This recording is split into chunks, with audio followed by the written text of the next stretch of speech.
want to go ahead and. Peggy, I have a question already. Yes. Is this the Malay who was a member of the pre-Raphaelite Brotherhood? This is No, that's Malays, and he's English, and it's Millais. Okay. And it's pronounced Malays, but you pronounce the S on the end. This is the Frenchman Malay. So you don't pronounce the end of his name. It's a different guy. Very similar time period. I mean, they're working at the same time in two different countries, but excellent question, because people do get the names mixed up because they're both roughly pronounced the same, Malay. Yeah, so excellent question. Last time we were talking about realism, and particularly the politics of realism, and that first generation of realists that were tied to the rise of socialism and the interest in the working class. And we saw those images, and we'll see a bit more like that, particularly Courbet, who we looked at. But there's one person we didn't have time to look at, and I just want to start with him today and finish off that first generation of realists, those that were inherently political. And so the person I want to talk about very briefly is this. It's not really Malay, it's Millet. He's French, so let's say it correctly. Jean-François Millet. And he was also a realist working at the same time as Courbet. He was actually very close to the Barbizon painters. They were very good friends. In fact, they were his best friends. But he was different. You know, he was a figure painter in the midst of all of his landscape friends, and they were all landscape painters. But he did end up retiring and moving to the small village of Barbizon. Remember, that's where they live. And he's actually buried at Barbizon next to his best friend, who was Rousseau, you know, the leader of the school. Because of that, he's often sort of confused with the Barbizon group, but they weren't really the same. Their intentions were different, but they were a tight group of friends, even though their art was following different paths. But he was always drawn to the villages and the rural, and many people see him as the sort of rural counterpart to Courbet. Courbet was painting working class people in the city, you know, building roads and doing those things, and Millet is out in the country, and sort of the equivalent to that in a rural environment is going to be sort of the peasant or the farmer in the rural village, and so that's what he's depicting.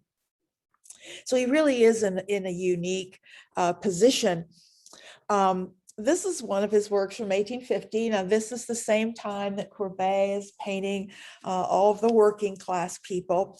Now, one reason why Millet was never quite as controversial as Courbet, and you pointed this out last time, is his work is just a little bit more romantic. And that's largely because of the lighting. You know, Courbet went to great effort to not romanticize his working class people breaking up gravel. You know, he wanted them to be coarse. He didn't want you to heroize them or make it a noble act. But just that lighting you see here does ennoble what the man is doing just a little bit. And that little bit of romantic edge makes him slightly less controversial. He was linked to Courbet in people's minds, and that means he was controversial. However, it's not only his lighting, but it's also the scale of the work. Look at this, 3 foot by 2.5 foot. Remember, one of the great arguments against Courbet and what got him in trouble was he was doing these working class people on a huge scale, and that was problematic.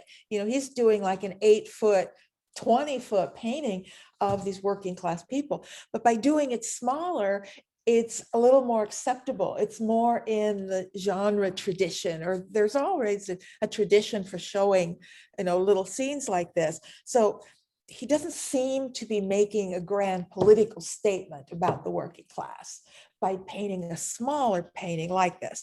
So putting those together, you know, he's in a little different position than Courbet was. Somebody have a question on Zoom? Okay, we'll move on then. I've always found his work to have a really interesting relationship to the later work of Daumier. And we looked at Daumier earlier as well. Remember, he was basically a political cartoonist. He's sort of one of the first. He's out there in the 30s, 1830s and 40s, making these aggressive political cartoons against the king at that time. And then after getting in trouble, later he starts doing more sort of traditional fine art, oil paintings, rather than just political cartoons. But his work is very similar. He's still speaking in a sympathetic way about the working class, and he's not romanticizing it at all.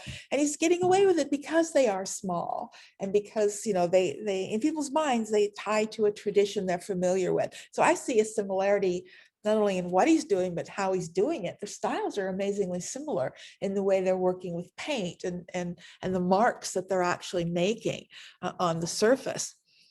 This is an interesting work, drawing and then the painting later. And there are actually a number of prints that were made of his work as well. Actually, one person who was very influenced by him, as we're going to see later, is Vincent van Gogh. Van Gogh owned several prints of Millet's works that inspired him, because, you know, Van Gogh is working in a rural area, and many of his depictions are the rural countryside, and Millet certainly inspired Van Gogh, and we'll remind you of that when we get there. In fact, Van Gogh has a whole series of paintings called The Sower that are just like that. I mean, they're his style, but it's based on that painting by Millet. Show you that a little bit later. His most famous work is The Gleaners, and this is a very famous painting. It's really quite well known. It's large for him. 3 foot by 4 foot for Millet is large. Paintings in general are getting smaller, not as big, because we're painting for different people. We're not painting for, it's not a big history painting to go in a grand palace anymore. So as patronage changes, other things change to reflect that. This work was in the Salon of 1857. Remember that period from 48 to 51, where they briefly had a republic and briefly got to elect a president in France, that opened the doors for a lot of these people, and a lot of them got in the door. And Millet is showing at the salons in 57, partially because he's painting small, wouldn't have gotten in if he were painting larger. This painting is very, very political. It's disguised in different ways. This is a good example of how, you know, people from different periods learn how to read a painting. And in fact, today, most people don't read the politics in this, but it would have been very, very clear at the time. It's called The Gleaners, and of course, that's what they're doing. 3 women gleaning. Gleaning was a traditional legal right of the poor, and had been for a very long time, meaning they were legally allowed to go into anybody's field after the harvest and pick up whatever had fallen onto the ground. That's what gleaning is. You're gleaning what's left over. And it was traditionally a long-held tradition that the poor had that right. Well, that was being debated right now with all this controversy going on about the working class in France, the laws that briefly gave them the vote and then took it away.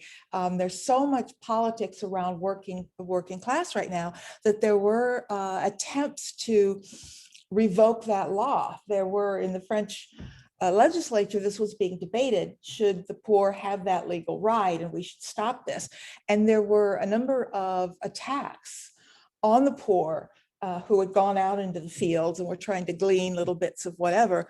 And so there's a constable. If you look, there's a guy right back here on horseback. He is a constable, and he's out there to keep the peace. He's there to watch over the gleaners, because otherwise they might be attacked. So the politics of this would have been very evident to anyone in France at the time. And it's really just as controversial as some of Courbet's works were. Now he's he's romanticizing it a bit. He can't help it. I think he can't help himself with this this light, this wonderful warm light that pours over it, that romanticizes it. It sort of elevates what they're doing, the beautiful rich colors, you know, they don't seem as downtrodden as some of Courbet's people did. It's also very constructed. It's very classically constructed in many ways. You know, he's repeating shapes and forms. And once you realize he's setting up a series of patterns of shapes, then you realize how constructed this really is. For example, we have the three figures here, two bent over and one up. And by the way, they're each wearing one of the three primary colors, blue, red, yellow. So right away, it's very, very structured. And then he mirrors that back here with these haystacks where you now have two up and one down. Over here, you have two up and one down. Back here in the roofs, you have two low and one high. He's repeating these relationships of shapes to tie the scene together. It's really very, very constructed, artificial. And that's very much part of the classical tradition. So what Millet is doing here, he's tapping into the classical tradition, the romantic tradition, and the realist tradition, and he's putting them all together to balance them in a very unique way. And that's what really makes this a very unique painting, but at the same time, very much still realist, because it's very political and speaking about this moment in time. It does make an interesting comparison to Courbet, Stonebreakers, which, you know, everybody was all, you know, incensed about, because Courbet is not doing any of that. That's pure realism. He's not giving us any romantic element.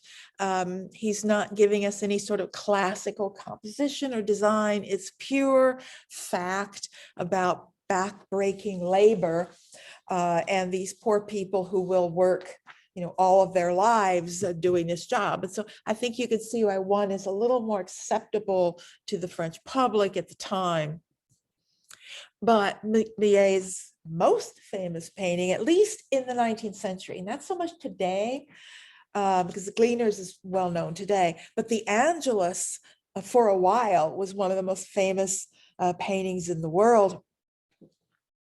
It was actually commissioned by a consortium of Americans. Americans loved Millet. He was very popular in this country, more so than any other French artist at this point in the century.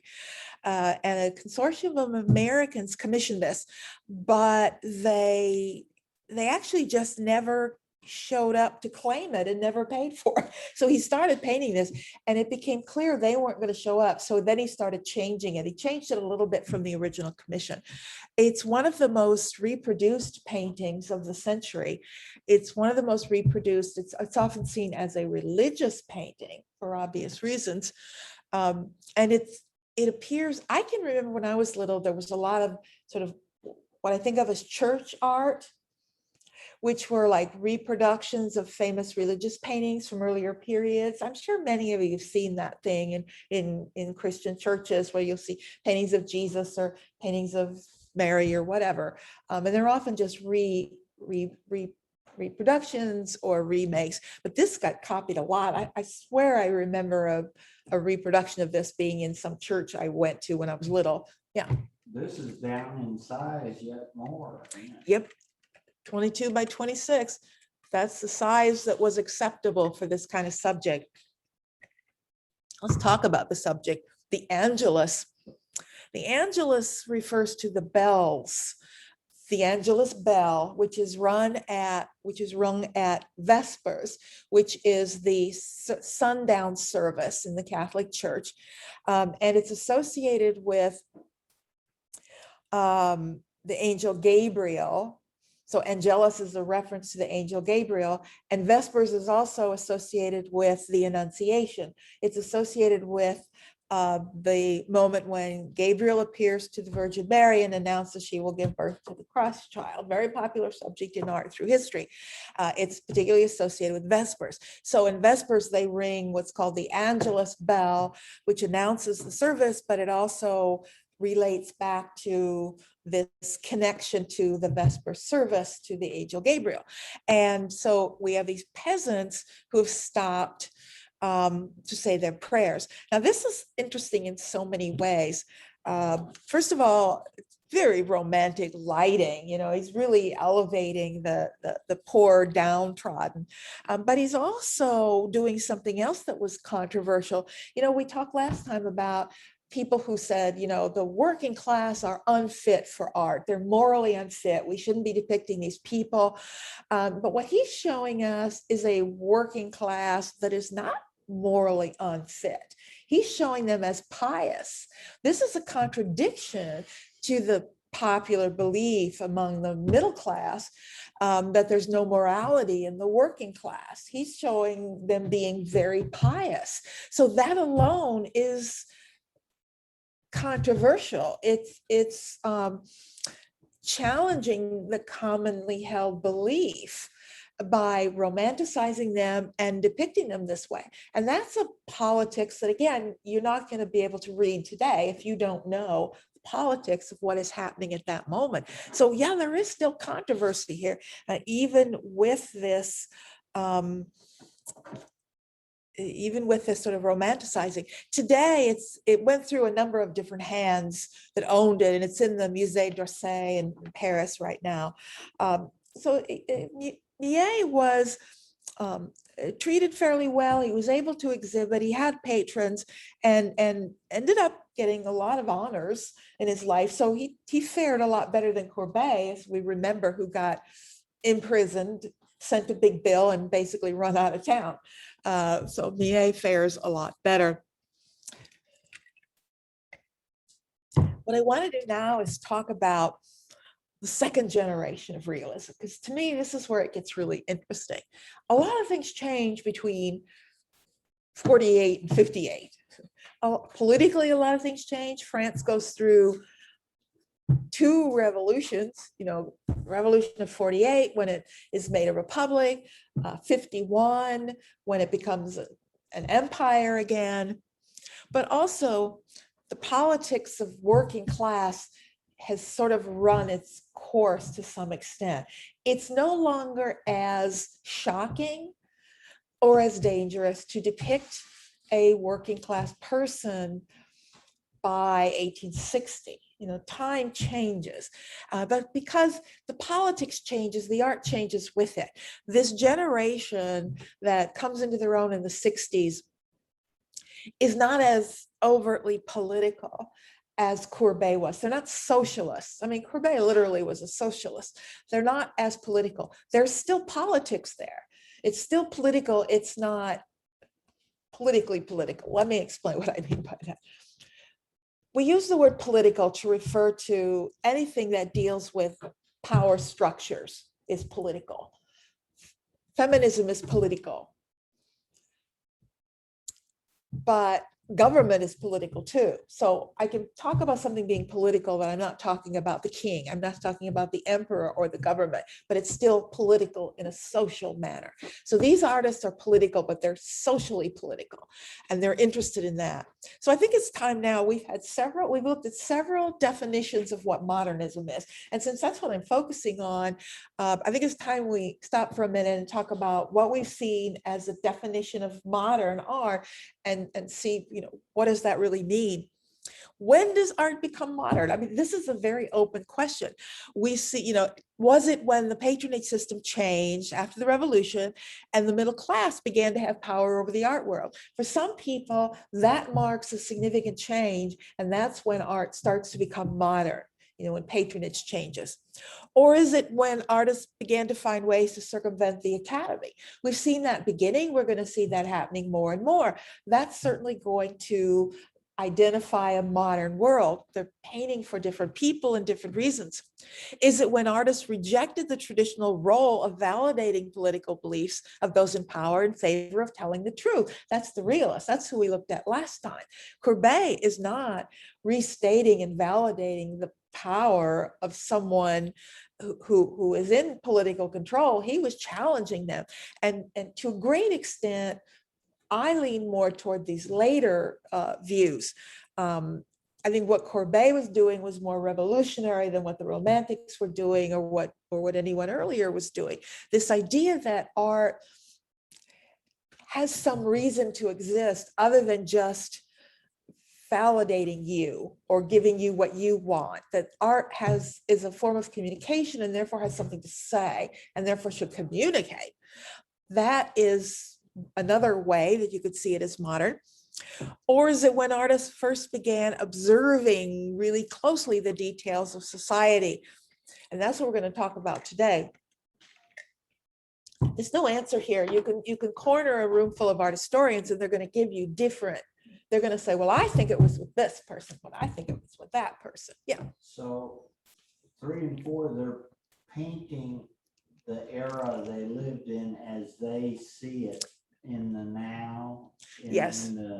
Okay. Yes. So us in the 21st century, would we call our art postmodern? Yes, we do. That's exactly what we call it. Oh, yes. Modernism ends in the somewhere between 55 and 65. We'll cover that in the spring, but modernism is dead. And we'll talk about what that was and why we call this postmodern. But we definitely live in a postmodern world. So you could say I'm modern because I'm with the current generation we would I live in. We would say you're contemporary. We wouldn't say you were modern. Contemporary is a word. Contemporary could refer to any point in time. Someone living in 1600 was contemporary in 1600. So that is separate from a style. One of the things we're going to see is that modernism becomes, certainly in the 20th century, a stylistic designation. There's a specific style that is modern. And when that ends, we move into a postmodern world, and modern style becomes a thing of the past, which you could revive if you want to. There's, revivals of modernism. One of the many postmodern styles is called neo-modernism. But modernism becomes not a reference to your moment in time. That's why we use the word contemporary. So we're contemporary people. We're not modernists. I'm a modernist because I actually study and specialize in the past, the history, the modern as a historical thing. But good point. I mean, we do use in common parlance, we use the word modern to refer to ourselves, and we mean up to date. That's fine. But if you're talking in the art historical world, we don't use the word that way. So it just depends on the context. Every field is, yeah, the word is meaning now. I'm of now. I'm contemporary. Every field of study has its jargon and uses words in different ways. That's just how we use it in the arts to make a distinction between them. We talked a bit about this idea of observing. When we were looking at landscape, one of the points I made about it was that the landscape painters, their greatest contribution to art was that they taught artists to go out and start looking at your world. In many ways, they were the first artists to do that. When those landscape painters went outside, even though they were just sketching, that was a revolutionary idea. Get out of the studio, go out there and look at the world. And that's their number one contribution. And that's what they contribute to the realists who said, okay, I'm going to go out and look at the world. And they saw it through political eyes. But that idea of looking at the world is a very important difference. It's something that changed. And they began observing the world. And that's where we get, the people we're going to talk about today. They're some of our first, real observers. And that's why I call it Manet, Degas, and the city, because they're observing the new city. And we're going to talk about that. Why is the city so different? Why does it matter to get out in the city?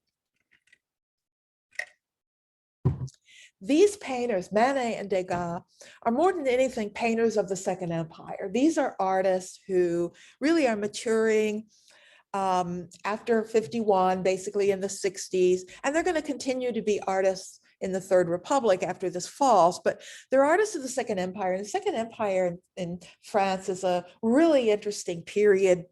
This is when our friend Louis Napoleon plays his little trick on people, gets elected president, and then 4 years later says, forget it, emperor, and declares an empire and has grand delusions, really, of reinstating the great Napoleonic Empire. And this is when our friend Baudelaire begins writing again.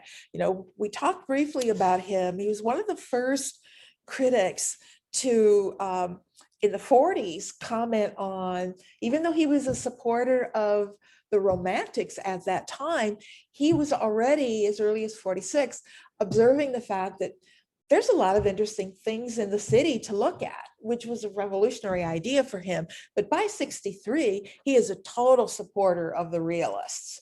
He's absolutely writing about it. And he's one of the first people to define modernity. And this becomes really important in the latter part of the century.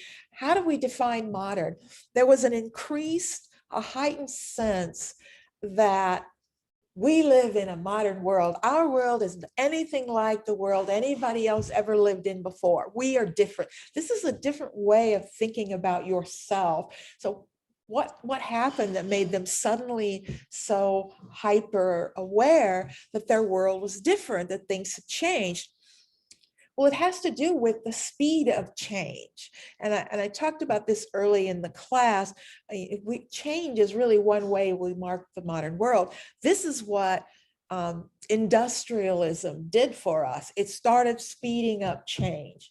And things started changing faster and faster and faster until we live in a world now where we don't think about it. We're not even conscious of change because we take it so for granted that in 5 years, everything you own is out of date. I mean, that's just part of our world. That was a revolutionary idea in the 19th century. I mean, when you think about, someone living in the 16th century, 17th century, even 18th century, they never saw change in their lifetime. They had no reason to think their children's world or life would be any different than their own, because it happened so slowly that no one person experienced very much. Industrialism changes that totally. I mean, overnight, things are changing quick.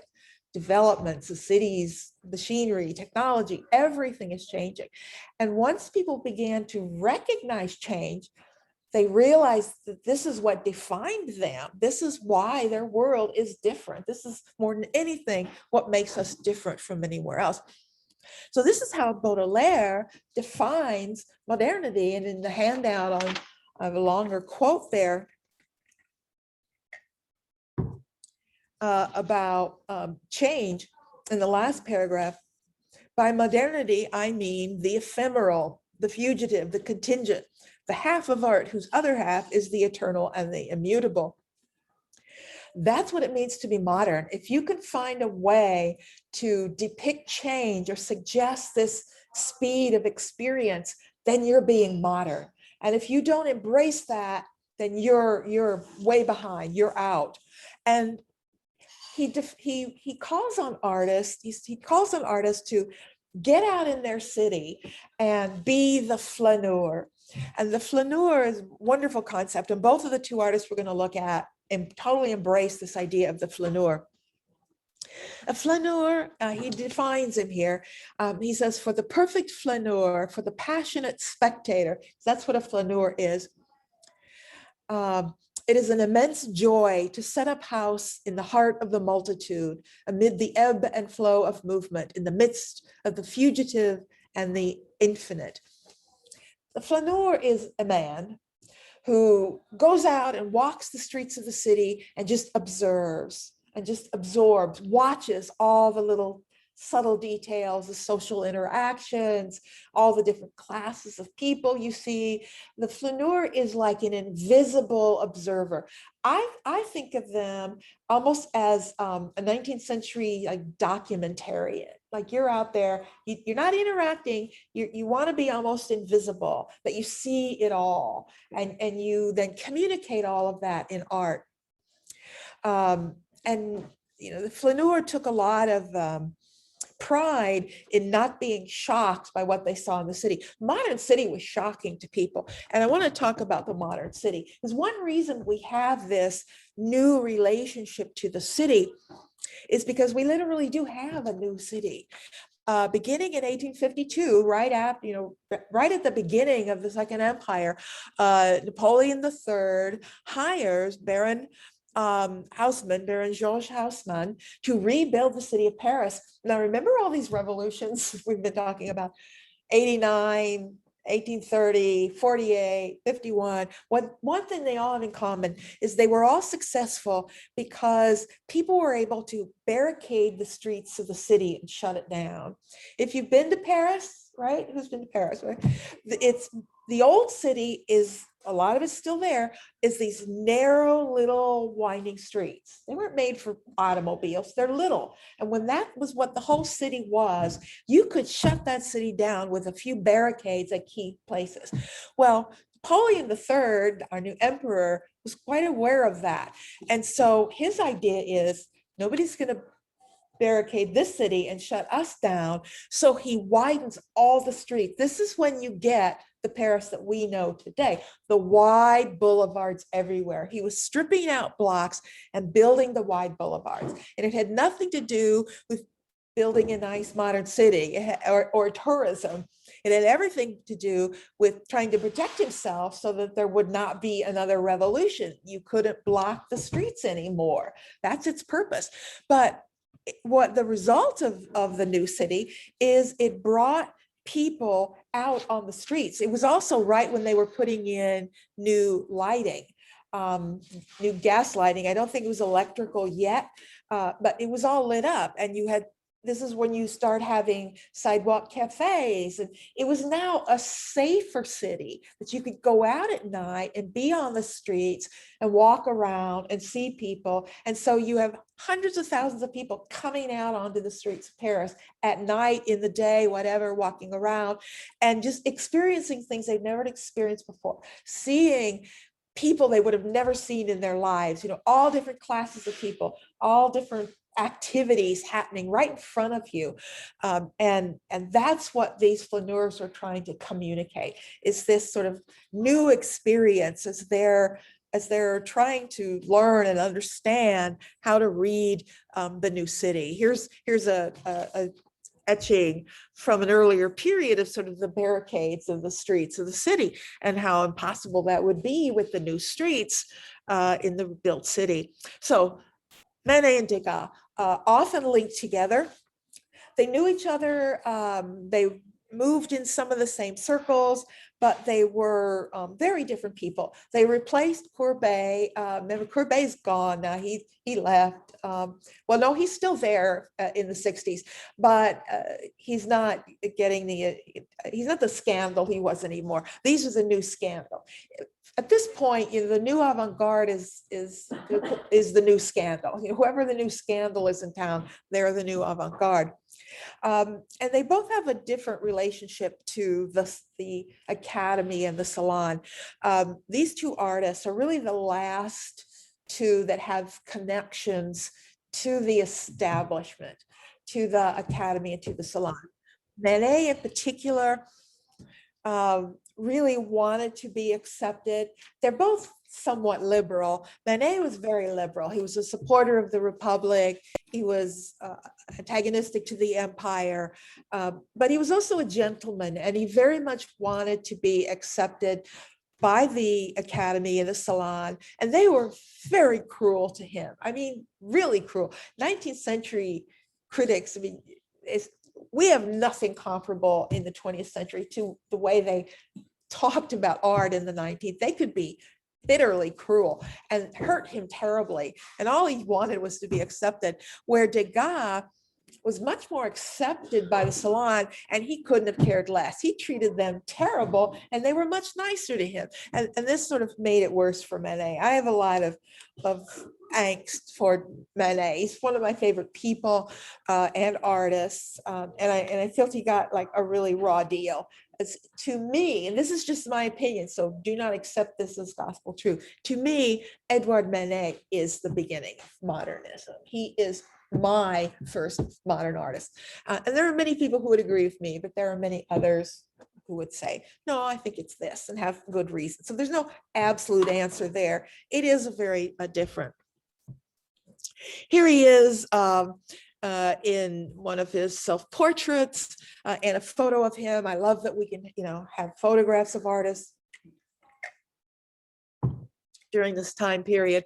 And I want to look at certainly I think his most controversial painting, and one of his earliest. He shared many of the same attitudes that Daumier, Courbet, and Millet had, in terms of the working class and what is happening in Paris. This is definitely a turning point. He submitted 3 works to the Salon in 1863, and they were all rejected. In fact, 63 is a really important year. By this time, the art world had grown so much. The number of artists working, the vast number of people wanting art, everything was over the top. Remember, because we've got this middle class or this upper middle class who all want art now and are being served by the Academy, that in this year there were over 3,000 works submitted to the Salon. I mean, there's a few rooms. There's no way to show this many. 200 were selected. I mean, 2,800 works were rejected. That's a huge number. And there was an outcry. There were protests, outcries in the art world, and the establishment was forced to hold an alternate exhibition. It was known as the Salon des Refusés, the Salon of the Refused, and it was also in the Louvre. It was just down the hall from the official salon. It was at the same time in another set of rooms. And so this was shown in the Salon des Refusés. In fact, it was the scandal of the Salon des Refusés. If you take all the works that were rejected, this was the most rejected of the 2,800 others that were there. It was the most scandalous. And let's talk about why this was scandalous and what he's possibly trying to say. It's known as the déjeuner, or the déjeuner sur l'herbe, the luncheon on the grass is the translation. And we have 2 men in contemporary garb for 1863. It's actually the same man posed for both. It's his brother, but it's supposed to be two men. And 2 women, one of whom is without clothing and one of whom is partially clothed in her shift, which is an undergarment. Now let's talk about how people are supposed to interpret this. Remember, interpreting a work of art is a learned process. They learn to understand work in a certain way. And this is actually very intentionally based on another painting, another very well-known painting. It's actually based on this painting by Titian, which was very famous and often reproduced from the Renaissance, from the High Renaissance, 1508, Pastoral Concert. If you took the class last year, we looked at this when we looked at Venetian Renaissance art. We have 2 men clothed in contemporary clothes and 2 women either nude or partially draped, just like in Manet. Now, this was not controversial at all in the 16th century because everyone understood how to read this painting. They absolutely understood that it was an allegory. There was no question about it. Nobody for a minute thought, oh, did this really happen? I mean, that wouldn't have even occurred to them because there was no such thing in art of this really happening. They just didn't depict real things. That was understood as an allegory. And they very quickly, immediately understood that it was an allegory of the arts.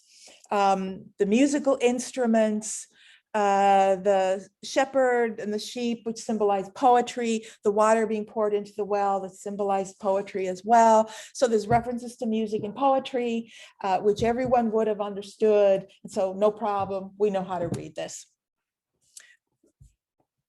Now, the problem is, you can't apply that to Manet. If this an allegory, what is it an allegory of?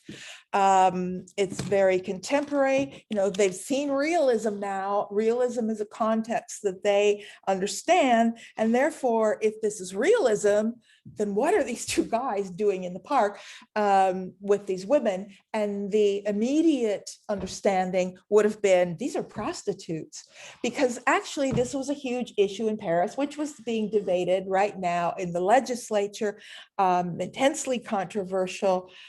They were having a serious problem with prostitution in Paris. And we'll talk more about that in a minute, because it is the theme that Manet does deal with. So is this about immorality? She seems to me, put it back here so we can see it a little better. She seems to be aware of us, looking out at us. So it's going to be criticized for its subject matter, which is very difficult to understand what he's trying to say. It's also criticized for how he made it. Some parts of it seem very roughly finished. It isn't very sort of polished. People criticize the space. This recession here doesn't seem to be the same as this recession here. It's like, are they two different spaces? I mean, there doesn't seem to be a consistent perspective. So what is he trying? It's mostly just confusing. And it's controversial because it's confusing, because I don't know how to read this painting. When we look at a detail, the model, her name, by the way, is Victorine Murat, and there's a book that came out about her maybe 15 years ago or so. She's really interesting. A lot of people are very interested in her. She's a model for a number of important artists. She was also a painter, but we don't have any works of art by her. We don't have anything that we know she painted. She's this really interesting person that everyone would like to know more about. So I know for a fact there are people out there trying to learn more about her. But when you look at her, one of the things you notice is there's very little modeling on her body. Now remember, modeling is using shadow and highlight to create something three-dimensional. And without that shadow, it reads very flat. It's sometimes referred to as his playing card style, because it's flat like an image on a playing card. And that was also something that we're going to talk more about with later artists. So what is he saying? He's clearly redoing something from the past. So what's he saying about that?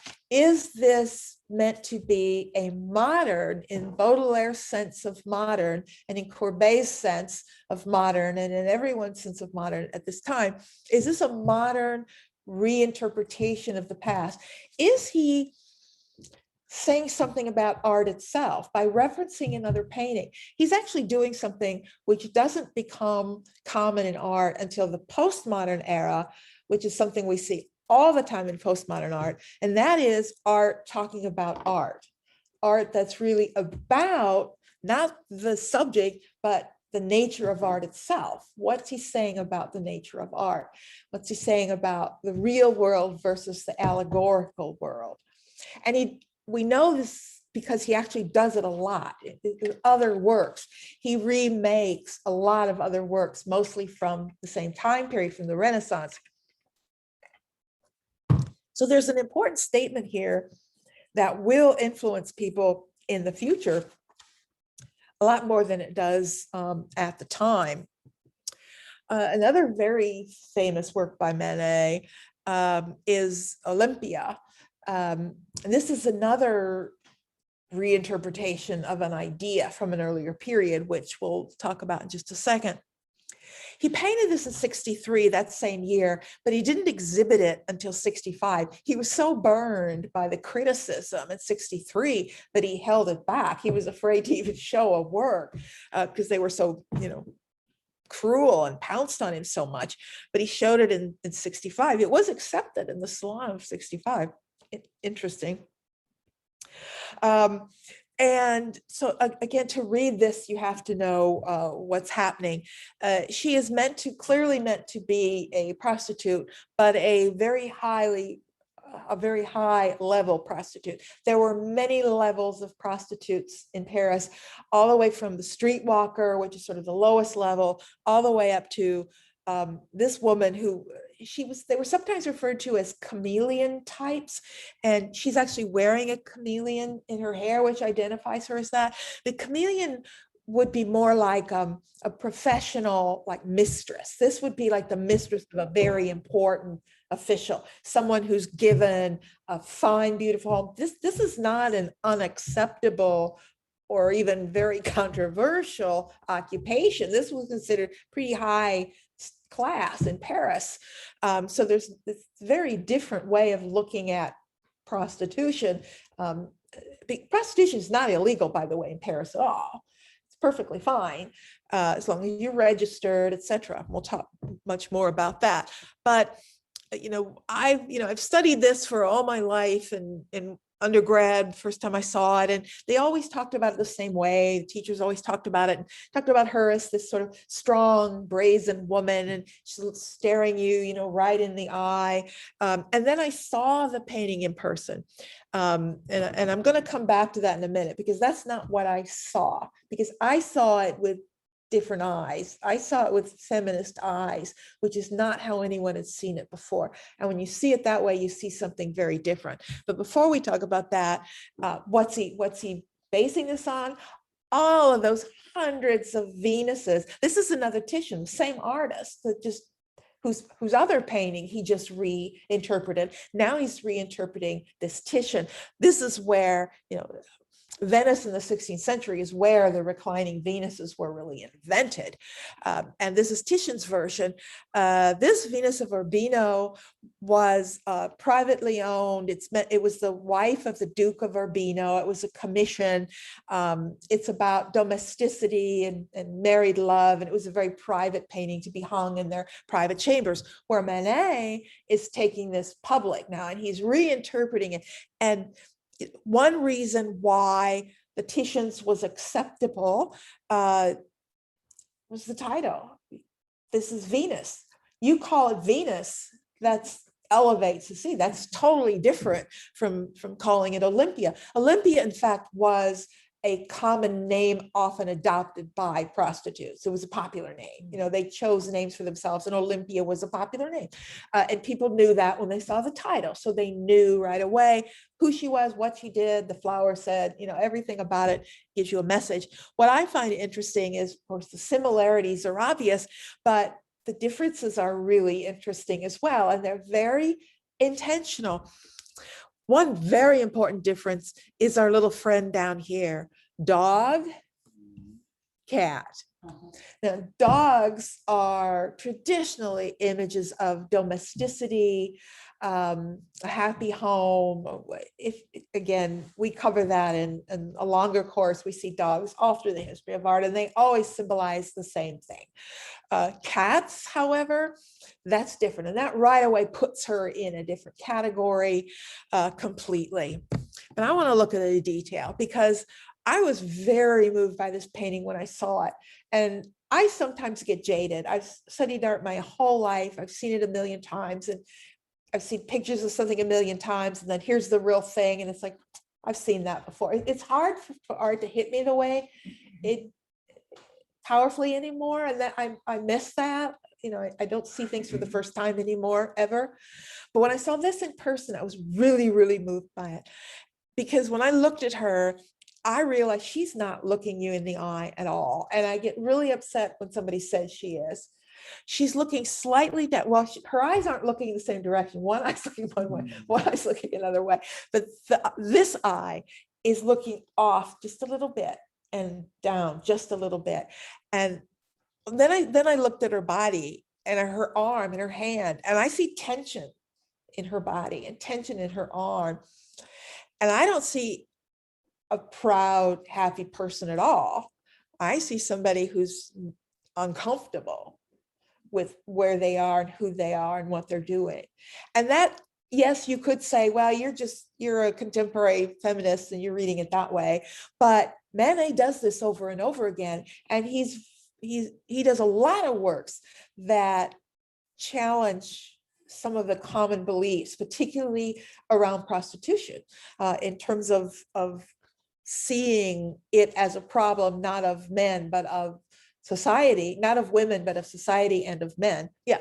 As a guy here, when you start talking about her looking away, and I got the flash in my male mind of, oh crap, I gotta go to work, as a prostitute. Yeah, Yeah. you're absolutely right. I was going to give you the numbers earlier, but I'll give them to you now. At this time, there were approximately 25,000 registered prostitutes in Paris, and Paris was about half the size of Kansas City at this time. It was about 1 million people. 25,000 registered, and at least that many again who were part-time, unregistered, women who couldn't make a living and were forced into prostitution just to feed their families. One of the things that industrialism has done is change this whole workforce. And you have more women in the workforce in the 19th century than you ever had before, but none of them were making a living wage. None of them were making a wage that they could live on or feed families. And it was becoming a scandal, an open scandal that this was happening in this city. And Manet comments on this all the time. And so I don't believe we're overreading when we see things like this in his paintings. And I'll show you others because he does this over and over again. I don't have time. I'm skipping that. It's not worth it. Paris Commune, Revolution, Parisian Zenith, rats. They're trapped in the city for 3 months. It ends. Paris finally gets a republic. Let's forget about the horrible. Let's not do any more revolutions in Paris because 1871, we don't need to. We're stable after 1871.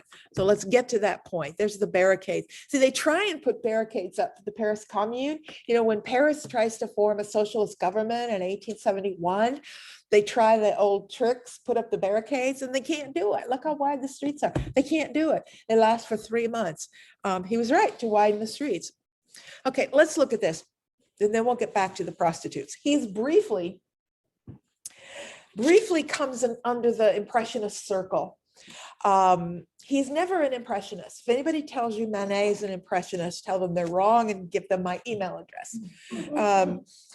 He was never an Impressionist, but for 2 or 3 years in the early 70s, he was part of the circle. He knew them. They would get together, they would meet, they would talk about things, and they influenced him. But this is as close as he's going to get to Impressionism, but it is not a plein air painting. One of the things that defines Impressionism is plein air painting, meaning they paint outdoors. They literally paint outside. And that's what affects their light. It affects their paint handling. That's what defines Impressionism. Manet was never an outdoor painter. He paints in his studio. The lighting here tells me that instantly. This is not Impressionist lighting. This is an uniform, even lighting that you get in a studio. Having said that, however, the subject matter and everything about it is what the Impressionists would have painted. So he's drawn to new subjects. This is a perfect flaneur image. You're walking out on the street and there's all these people out here you don't know, and you just catch someone's eye for a second and you move on. I mean, that's the essence of the modern world, the modern experience. So I'm moving so fast through my life. I don't experience the kind of long-term looking at something that would allow me to understand all of it. It's a kind of a confusing world. You know, the flaneur's world is a confusing one. So who's this woman? What's she doing? What are they waiting for? What's she reading? You just catch your eye, you move on. You don't know. You don't know what's in her head. You don't know what's going on. And then that idea is emphasized by the composition, the way he has her kind of cut off on the side, and it's not composed. You know, it's not like a studio scene where you compose the figures and you balance the figures. It's out of balance. It's because that's what you would see in the real world. You know, the real world doesn't have these beautiful compositions. Nonetheless, it's a looser painting style and clearly is influenced by the Impressionists. The ones that I think where he comes into his own are his later works from the late 70s and 80s. And this were his interest in what I call social observation. The second class is also observed, second class, pardon me, the second generation of realists. The first generation observed the working class, they were political. Second generation is observing society and the relationships between the classes. As a flaneur would go out into the world and observe how people interact. And this whole series of these cafes, that's the new thing in Paris. These cafes now are everywhere, part of the new city. And so this is where you go to observe all these people interacting. We begin to see the influence of Degas actually coming into his work as well, because that's what Degas does. You know, Degas spends his time in these cafes and places of entertainment, and they're all hanging around with what cafe circles begin during this period, where artists come together in these cafes and they start forming groups and talking about art. And that's where a lot of movements come from. Notice I'm beginning to use the word movement rather than style. From here on, I'll probably just use the word movement. There are movements in art as opposed to styles of art, and those mean different things. When you talk about a style, like if I talk about the Renaissance style, the Baroque style, I'm really talking about formally what it looks like how they composed it, what subjects they chose, that they were alike. Movements are what tie people together, not based on what the work looks like so much as what their goals are. It's the goals of artists now that link them more than anything else. If this is what you care about, is this what you're concerned with, that pulls you together. And movements might have expressions in very different ways. You know, different artists might create work that looks quite different, but they're part of the same movement because they have the same goal. Yeah. So when you're talking about movements, they also pick up a different group of patrons, people who are supporting these movements. Well, they don't all have a, yes, there are different patrons, but they're not patrons in the sense that they're supporting the artists like patrons used to. They're not commissioning the art and paying them in advance like they used to. They're more customers than they are patrons. Okay. We call collectors patrons sometimes, but understand they're buying the work after the fact. They're buying an artist's work because they like that artist's work, not because they're coming to that artist and suggesting that they make this or that. Well, that's So what we do today, right? it's just like we do today. It's exactly, the system by this time is exactly what we have today. They had picture dealer shops. We have art dealers who have their galleries where they show the artist's work that they represent. And if you like it, you go in and buy it. Or you can work directly with an artist if you're rich enough that you want to, you know, several pieces and have a connection with a working artist. You really can't skip the dealer because they have contracts now. The dealer gets their cut, whether they go directly to the artist or not. You know, the artist will sign a contract with that dealer and they're going to get their percentage. So you can't bypass the dealer. You could still do that in the 19th century if you knew the artist. So yeah, it's going to people who appreciate their art. And there are people that do. I mean, these are avant-garde, but there are people out there that appreciate the new art. This is not the generation of the bohemians who aren't selling art. That's the next generation. That's your Van Goghs and your Cézannes. That's after the Impressionists even. That's not till the 80s. That's when you start getting your bohemians who take pride in nobody wanting to buy their art, because that means they must be really good. That mystique about art was very, very short-lived. It really doesn't really exist in art, but it is associated with a group from a later period, from the 80s. These guys are gentlemen. You know, they dress like gentlemen, they behave like gentlemen, they want to sell their art, and they have people who appreciate their art and buy their art. So let's talk about this cafe. What he's depicting is a range of classes here interacting. And again, this would have been readable at the time. Every one of these people you see is in a slightly different class and therefore different relationships to one another. This is meant to be this cafe in the late afternoon, early evening, say 6 o'clock or so, where the working class man, and this guy is clearly recognizable as a working class man. The working class wore blue shirts, those blue work shirts. that color identified you as working class. We're going to later talk about that idea, how color related to working class. Using color within 20 years is going to be political because it's going to imply something to do with the working class. The upper classes wore nothing but black and white. And I'm talking about men. You wore black and white. That's it. That was upper class. Working class wore color. So we see a working class man probably stopping in after work on his way home, and he has access there. It is assumed that any woman in this place was sexually available. That is the assumption. These are not reputable places. No reputable woman would go to any of these kinds of places. There were places for reputable women, but either the waitress, the singer on the stage, these are women who are assumed to supplement their income, and therefore she's putting herself up there to be available, and she's trying to get the eye of this guy. The woman on stage would be slightly higher class, so she's probably not going to get anybody right now until later in the evening. Here's a detail. You can see how loosely he's painting as well. The paintings are becoming looser. This is an influence from Impressionism, which we'll talk about next time. And Impressionism, because they're working outside, they're working rapidly, and they develop a new way of handling the paint that's more rapid. So we see him approximating that because that technique is becoming associated with a more modern style. Even though he's not working outside or rapidly, he's working in a studio, it's still a looser technique.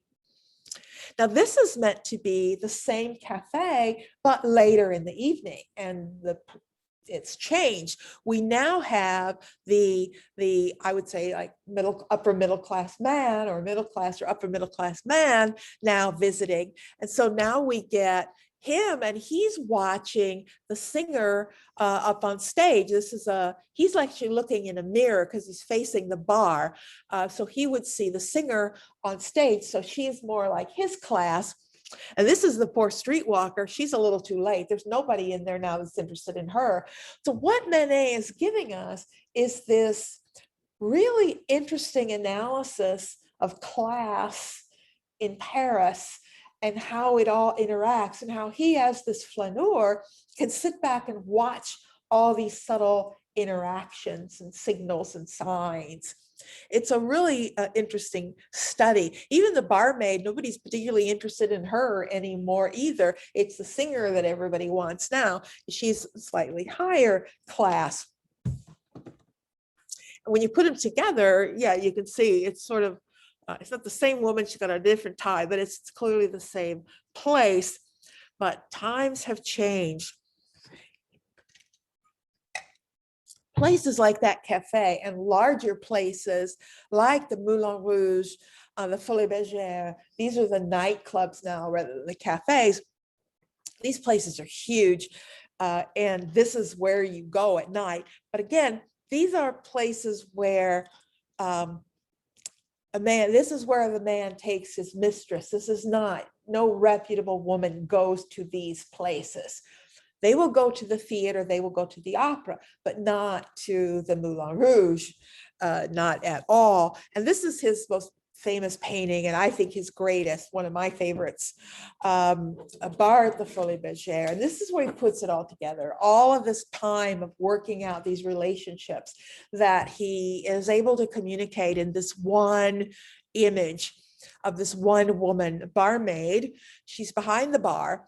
She's the only actual person in the picture. Everything behind her, you're seeing in a mirror. So there's nothing behind her but one big mirror. So you're seeing, this is the reflection of the bar itself. And then behind that, you're seeing, this is a sort of a balcony level, and you can see the figure up here on a trapeze. They would have trapeze artists up above.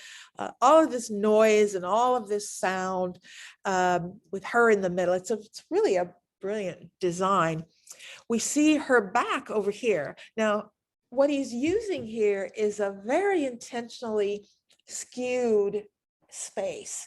This doesn't make sense the way he's painted it. It's impossible, because if the bar and the mirror are parallel and perpendicular to our point of view, then her reflection would be directly behind her and we wouldn't even see it. But he skewed it over here to the side because he wants us to see it and he wants to create a disturbing scene. He's using this formally to create a disturbing scene. Skewing space is one way sort of throw the viewer off balance and create something disturbing. And he also wants us to see this figure, this male figure who's right in front of her. But we don't see the male figure as the viewer, so we must be the male viewer. In many ways, this is us. This is the viewer. Now, nobody at this point in history ever made a painting with the assumption that a woman was looking at it. Not even the women artists. The assumption is that a man is looking at the painting. So, you know, of course, the viewer is painted as a man because that's the assumption. I can't think of any painting that was assumed, that assumes a woman viewer before the 1970s. Yes, 1970s with the feminist movement and feminist art. But I don't think there was, I'm not aware of anything. Yeah. That reflected the male controls the money. And everything else. I mean, it was just a man's world. Male, It's the 19th century. It's the men's world. Women have no rights, no votes, no anything. And yes. Didn't he do the Loge? That's the Loge is Renoir. But Degas does some things like that as well. The Loge is Renoir. But that's a very similar thing. We're going to look at that again because we'll look at Renoir when we get to the Impressionists, and we'll see the Loge, and we'll see Mary Cassatt does some on that theme. Oh, no, I thought that. Yeah, that's Renoir. No, Manet didn't do that, but it's the same time frame, same sort of theme. So again, now she is more obvious. Now, when I think of the Olympia, sort of looking off to the side, now this, she's clearly looking off to the side. To me, it's more obvious. The assumption that was made at the time was that this man has come to the bar. He wouldn't come to the bar to buy a drink. There are servers out there that bring you your drinks. He's come to the bar to speak to her, to make some sort of arrangement for the evening, to proposition her. And she is sort of looking down to the right. She's definitely not the happy camper. And what he is doing by placing that male in the scene is that he's implicating that patron in what's going on. And this is when they're literally debating every day in the legislature about prostitution. They're debating every day about what are we going to do? We have a crisis. We're forcing women to live a life of prostitution because they have no choice, because they have families to feed. So this is in the air. It's, you know, sometimes ideas are in the air and you don't think about them when you're there.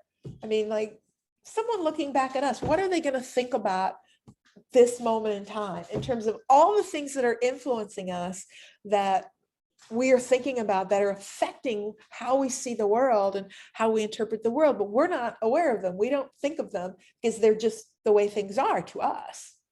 And that's what this moment was. They would have just got it because it was what was in the air. So skewing the imagery is an important part of the message, but you know, he died in 83, so just a year or so after this. It's sort of his last important piece in many ways. Yes, a very important piece. But that's Manet, someone who to me is modern because he's challenging the tradition of art. He's challenging everything. He's questioning everything. And he's looking at past art and challenging it. He's challenging his society and using art to make comments about that society and putting it in your face. And that's very modern. That's very much the direction that art will go in the future. Let's look at our friend Degas. Degas is so different. I mean, you can't have two more different people. than Degas. He was also part of that same circle, but he paints in a very different way. His style is very different. He also adopts the flaneur eye, and that's very much part of his work. He's much more of a linear painter. And what I mean by that is rather than working in those larger strokes, he works in very small, fine strokes. His works are very slick. And as you're going to see, he works in a lot of media other than oil as well. He was even farther from the Impressionists. He has, even though, they hung out at the cafe and they showed in some of the same exhibitions, he was never an Impressionist. In fact, he absolutely denied it when people would get them confused because they knew they were part of the same circle, but he, aggressively denies that fact. He said, no art was ever less spontaneous than mine. What I do is the result of reflection and of study of the great masters.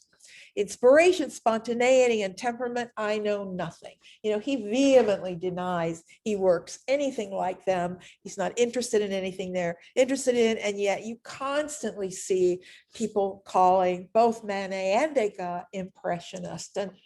And even textbooks written by art historians, granted, introductory level textbooks have to be oversimplified. They are. You can't deal with complex issues in an introductory level. That's what you clarify when you get to advanced courses. But to me, they oversimplify it too much by linking too many people together. And these are two that get linked that way. He's a brilliant painter. This is really a beautiful painting. This is an early work, very early, of the Bellelli family. These are relatives of his.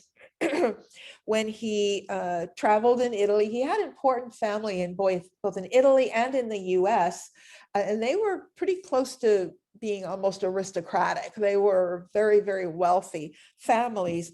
And the Bellelli family, he depicts here in a really interesting way, with a very interesting eye. It's very unusual composition and design. And it's very much a reflection of sort of emotional relationships of this family. Mother, father, the mother had just lost her father, so she's in mourning, which is why she's in black. But the two daughters, what he's showing us is how the family relates to one another. You've got the father over there separate. You've got one daughter that's very closely connected to the mother over here, and the other daughter who's sitting kind of leaning in the chair toward the father, and that is, he tells us, a reflection of their relationship, that the father and this daughter were emotionally connected, where the mother and this daughter were, and it even depicts the two faces in a very similar manner. He doesn't seem to have much sympathy for the two on the left. I mean, to my eye anyway, they don't seem very sympathetic, where the casualness of these two creates an emotional bond in a sense, and less formality. So it's a really subtle way of depicting it. It's also beautiful composition and texture and design. I mean, this is beautifully designed and balanced. You get all these wonderful flat textures. He's beginning to be influenced by Japanese prints, and I'll show you some in a minute. He's going to be more influenced by it. But let's talk about this circle. The Café Gerbois circle, they later moved to another cafe, but I always still think of them as Café Gerbois circle. This is all the future impressionists. Some of the later post-impressionists were part of the circle. Manet and Degas were part of the circle. They just hung out, they talked about ideas. And they began in the early 70s talking about putting together an exhibition. There'd been precedent, they know what Courbet did, holding his own and thumbing his nose at the salon. So they began thinking about it. And this is a very important precedent for the future. It was short-lived, it wasn't permanent, but they put together exhibitions.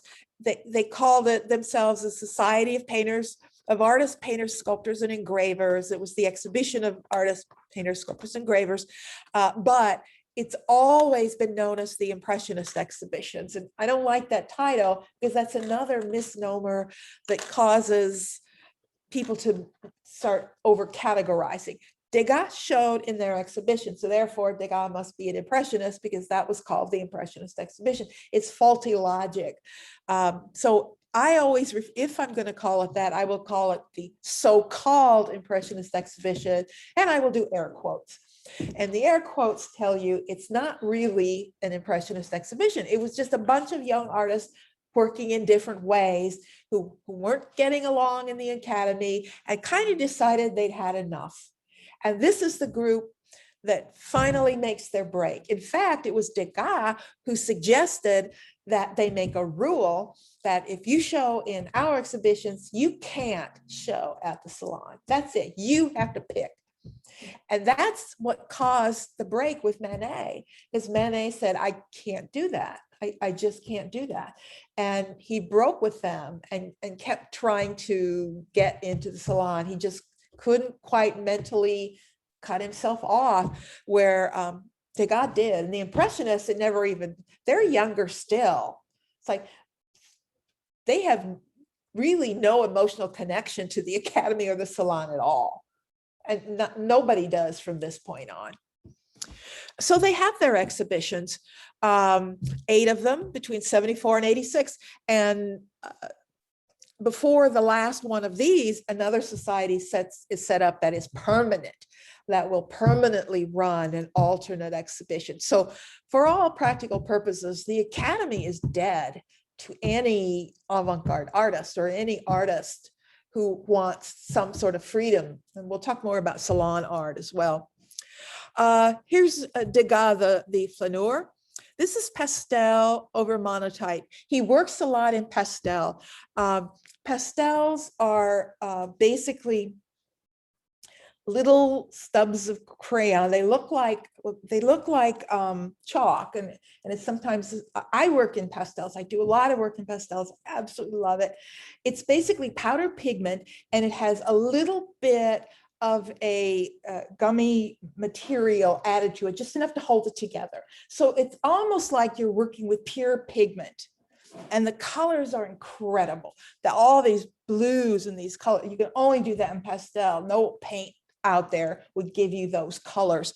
But he puts the pastel over monotype on paper, and monotype is a type of print. So let me show you one. Here's a monotype. A monotype is a one-of-a-kind print. Now that sounds like an oxymoron, because by definition, a print is something that is reproducible over and over again, right? Engravings and etchings and the like. But a monotype print is when you make each one individually and then do something to make it unique. So it is possible to have a monotype. It is print, it's printed on paper from like a metal plate, but then it's also hand individually manipulated. So you get something that's a crossover between a drawing and a print. That's called a monotype, or a one-of-a-kind print. And so he would make a monotype and then use pastel over it. So this is on paper. And it's a really good technique because he really captures light. It's one of the things he's known for. These harsh lights in the city at this time create these incredible colors. He's also observing life.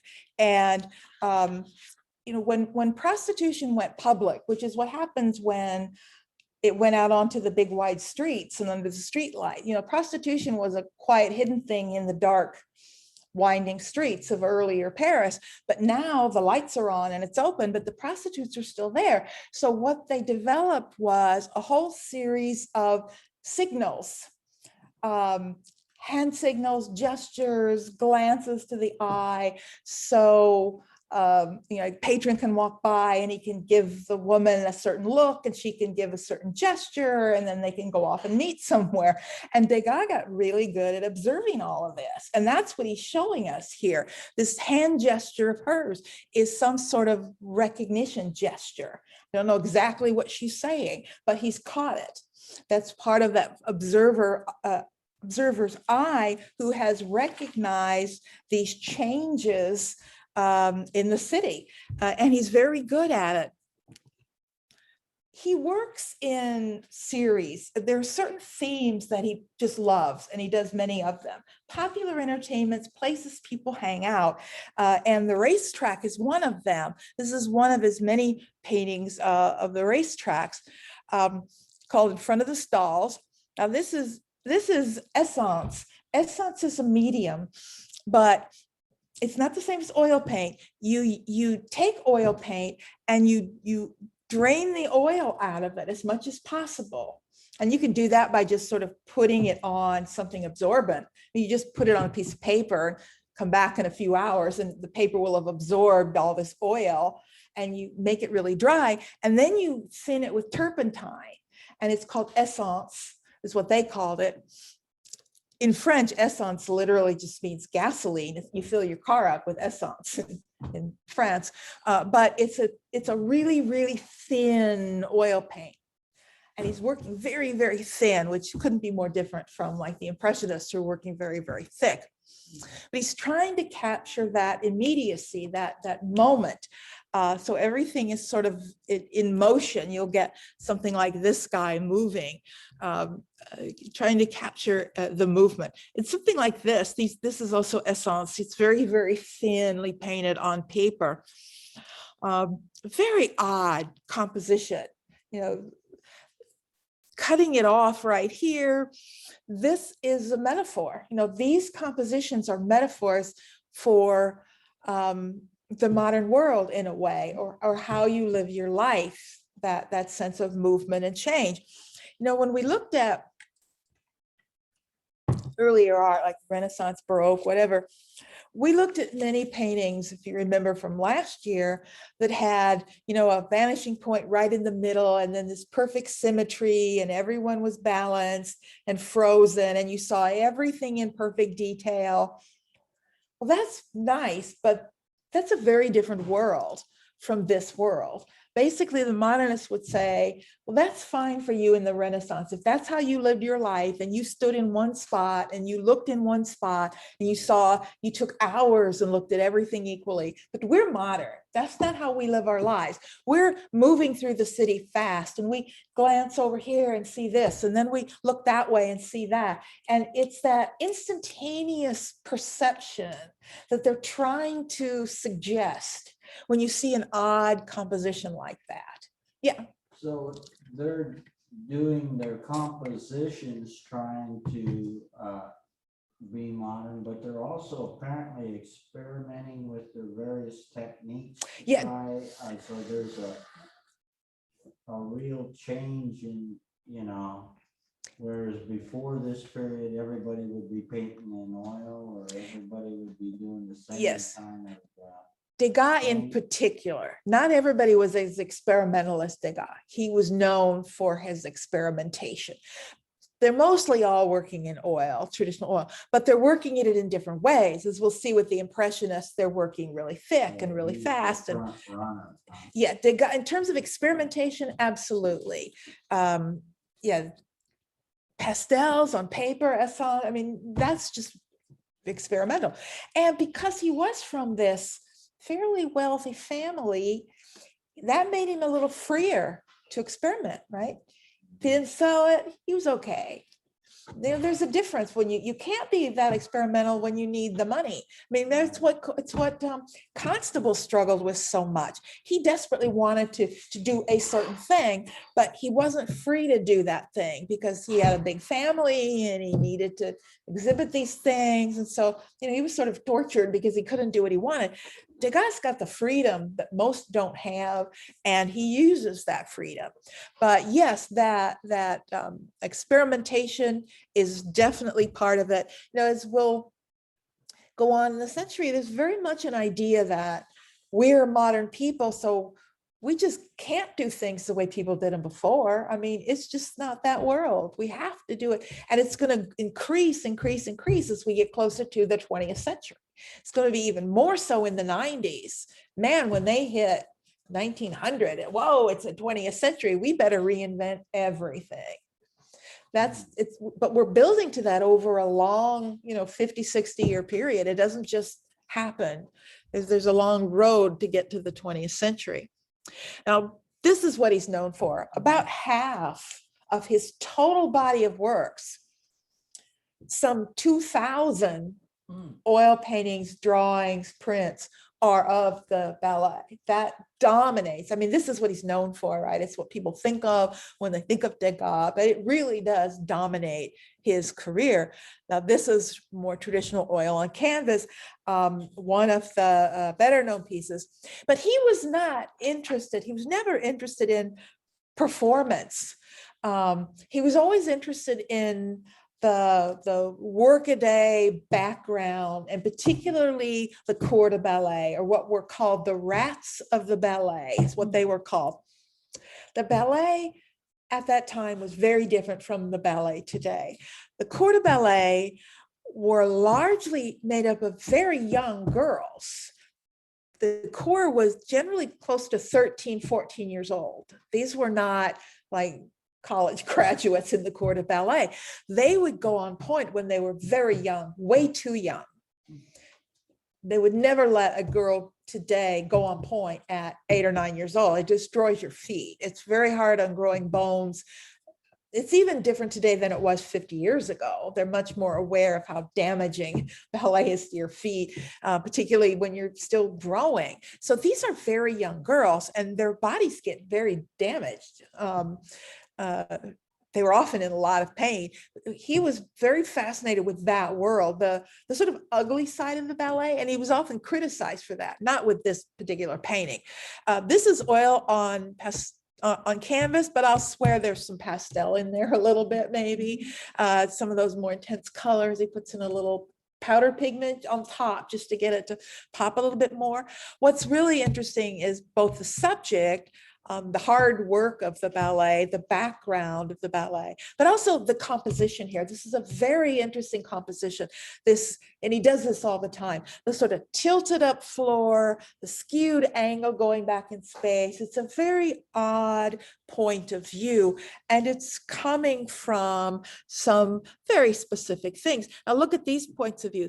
Now these points of views looking down are, you know how you have theater boxes right to the side of the stage. Well, they also had theater boxes like behind the curtains that were looking down on the stage.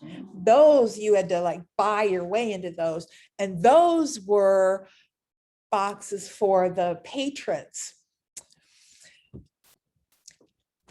Images of ballet dancers in the mid-century and after were somewhat risque at this time. These are still performers. They're scantily clothed. Prints of ballet dancers were often sold, and they were seen as sort of little semi-erotic white pornography. Many of these young girls had sponsors. These were older men who sponsored them. Now we're getting into really shady territory here. And when you start looking at some of these paintings from this period, understanding this, it starts getting a little cringy.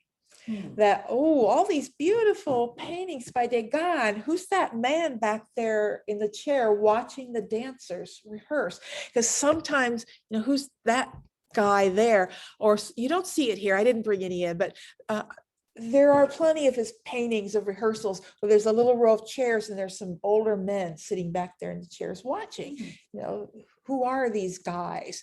So these are much more risque works than people usually recognize in their scenes. So these are kind of looking down from them, especially when you realize how young the girls were.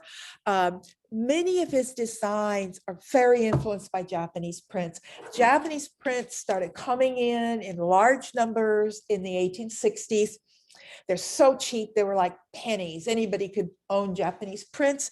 Most of these were made in the 18th or 19th century, and they're very much a Japanese style. If you were with us when we just did Asian art, we looked at Japanese prints, and they are, you know, these sort of common scenes of life, but they're very much the tilted up floor. You don't see a horizon line. They're about pattern on pattern, patterns next to patterns. It's very much a style that you see coming into his art. So there's unusual floors tilted up, the patterns that you see, that's coming from Japanese prints. And we're going to see more of that in the Impressionists, especially the Post-Impressionists. They're all influenced by Japanese prints, because there's a parallel, as they're starting to skew the space and made odd compositions, they're starting to recognize those things in Japanese prints. So they're looking at them more. So they're influencing them more directly. More pastels, pastels can create that limelight, the light that surrounded the stage. They used limestone. You grind up limestone. I don't remember the chemistry of it. I used to know, but I don't remember. And you burn this and it burns like white hot light. It's a very unusual light. And it's this strange uplighting that you see on stages. They get replaced with electricity not too long, but you're still seeing limelight here. And pastels are wonderful for creating those intense colors. Really interesting comparison to Manet, because there's similar kinds of places, in a way. It's sort of a cabaret stage. Manet is more interested in what's going on with the audience and the social classes in the audience. Degas is not interested in the audience at all. He's almost interested in the vulgarity or the bizarre quality of performance and the preparation for the performance. He'd rather be backstage and look at the performers. Manet'd rather be out in the audience and looking at how the audience is interacting. To me, Manet's is more sophisticated. It's a little more intellectual examination than Degas, more visceral. Now, you've got to look at these differently. That's why I like to tell people about Degas is, there are 28 of these, actually. They're all over the world. Everybody who goes to museums has seen one of these dancers. And of course, there's one in the Nelson Gallery. These are 3 different versions of the piece. The little dancer of 14 years old. Everyone just thinks that's so sweet. And I can't get off my mind what I know about this moment. So this says so much more than you would think. This was very controversial. People were outraged because, if you look closely, you can see some, I'm not sure you can in this version, but he has other sculpture where you can see sort of some damages to their feet. The toes get all damaged and you get big bunions on your feet. And a lot of people said, he shows that they don't want to see the ugliness of the ballet. They don't want to see the other underground parts of the ballet. But what was really odd was, of course, her clothing. I mean, this is real clothing. Put a real tutu and garment on the figure. Nobody done that before. I mean, think about sculpture throughout the whole history of art. Who's put real clothes on? Someone might carve something with clothes on it, cast it in bronze with bronze clothes, but putting real clothes on it, that's, wow, there's an idea, which of course feeds into the 20th century. And we see things like that all the time in later periods. But, technically he's using found objects here. And that's a 20th century concept. So you get hints of directions that art is going, even in this century. It is really a beautiful piece. Yeah. Now, the statue, if you took her clothes off, would she be atomically correct? Truthfully, I've never seen this without the clothes. Did he carve I suspect it's a fully, but I'm not going to swear to that because I don't know. Nobody's ever asked me that before. Nobody's ever asked me that before. But it's like, well, what's Barbie look like under her clothes? He would have carved it in clay, possibly wax, but most likely clay. They would have used the lost wax method to cast the bronze, which is why there are 28 of them, because there's one original that he made and then all these bronze casts. So to my mind, it's only logical he would have just cast it as if it were a nude figure. I don't know why. He may not have even known he was going to put the clothes on when he cast it. Who knows? I mean, I really don't know. I'm not a Degas specialist, so I'd have to read more about that. That's your assignment for next week. Go online. Somebody's going to talk about it. I'll bet you'll find it. I've just never looked, but just go online and, what's under the clothes of Degas. It's somebody's going to find out. Okay, we'll look forward to your report for next year. What's the, Peggy, Yeah. what is the expression on her face? What does that tell you? It looks like a concentration. I don't know. What do you think? Doesn't seem very happy.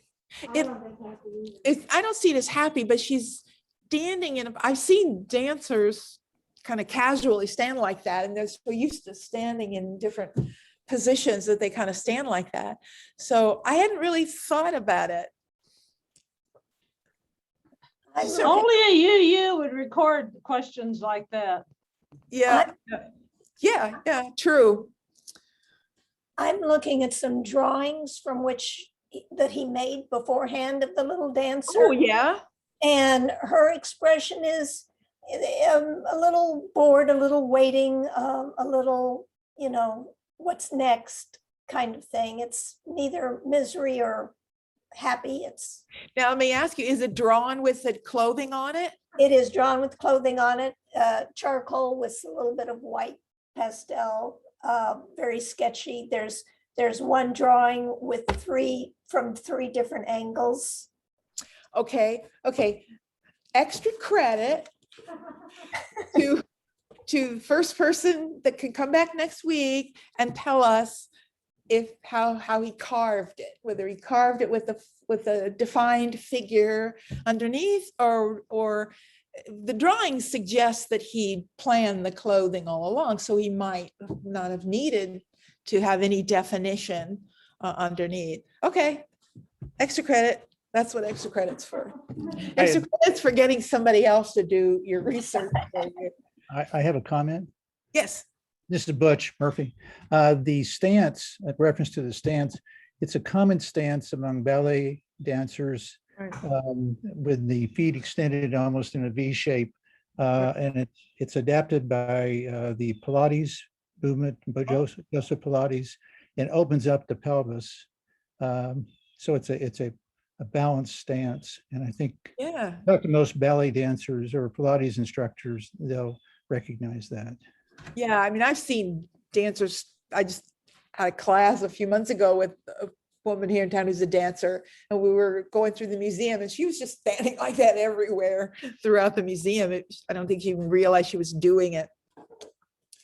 The last couple of his I want to look at are from a late series on the tub. Now, this is really interesting because, I mean, this is late. This is 1886. So there's all sorts of things feeding into this that we haven't come to yet. This is during post-impressionism, and you've got Paul Cézanne and others doing these sort of unusual angles and skewed views. So there's a lot of stuff going on here that's affecting why this looks the way it does. But he talked about this, and he says, I'm going to read a quote from him. He says, the nude hitherto has always been represented in poses that presuppose an audience. So think about that Venus we just saw and the Olympia. He says he intended to depict them moving naturally, oblivious of observers, quote, as if seen through a keyhole. And there's something voyeuristic in a lot of his works. All of those works, peeking backstage and catching these things. He takes the flaneur, he turns the flaneur into a voyeur, and it's not quite the same. It's sort of the same thing, but it's not quite the same thing. And so he's right. This is a nude the way we've never seen one before. And a female figure in a way we haven't seen one before. So is this a more modern nude? This isn't a Venus who's laying out there being watched. This is just a woman who's getting ready for a bath. And here's another one. They're not all in beautiful positions, they're not all in beautiful positions like that. But one of the things I do want to say, and these are both pastels again, he's creating this sort of surreptitious flaneur, peeking in keyholes, but these are also participating in another contemporary dialogue that's happening at the time relating to hygiene. Hygiene was a big thing, and everybody was writing about hygiene and bathing and how important that was. So then he comes up with this series of bathers. So again, you've got a subject that's tapping into something that's sort of in the air, and therefore a viewer at that time would have seen it in a different context. So, the context of hygiene. Now, before we go, I want to show you what's happening in the academy. This is the moment of the official split. If we're going to say, here's a moment when we have a split between the academic artist and the avant-garde artist, this is the moment. Manet, Degas. Manet's trying to walk the line. Degas says, screw the line, and goes over to the avant-garde, and everybody after him as well. This is the moment of the split. And I want to talk about these artists we call the salon painters, or the painters who painted for the official academic exhibition, because this is the majority of artists. These are, to ignore these people, as has usually been done in the history of art, is really ignoring the reality of the French art world. When I was an undergrad, we never studied salon art. It was just understood this stuff is so bad, we're not even going to tell you that it exists. And we studied the avant-garde, and that was it. I can remember at one point I realized, whoa, what do you mean there are other artists out there? You never told me that. In fact, you never told me that 90% of the other artists we aren't looking at. We're just looking at these few avant-garde people who lead to us. But that's not history. That's a false way of looking at it. So let's talk about the people who were the majority of artists, people who were rewarded with popularity, because these people were popular because they expressed the taste, the aspirations, the fears, the pretensions of this new middle class, this new upper middle class. And there are a lot of them. And I don't mean to imply what my teachers implied, that they were really bad artists, because they're not. Some of them are brilliant painters. The problem is what they're doing and why they're doing it. So let's take a look at a couple of them briefly. Léon Gérôme. Gérôme comes up all the time. He was president of the Academy for many years. He surpassed all his rivals in certain subjects. Certain subjects were very popular at the Academy. We'll talk about just a minute. Well, let's look at one of Gérôme's and see what's popular in the Academy. This is classicism for the middle class.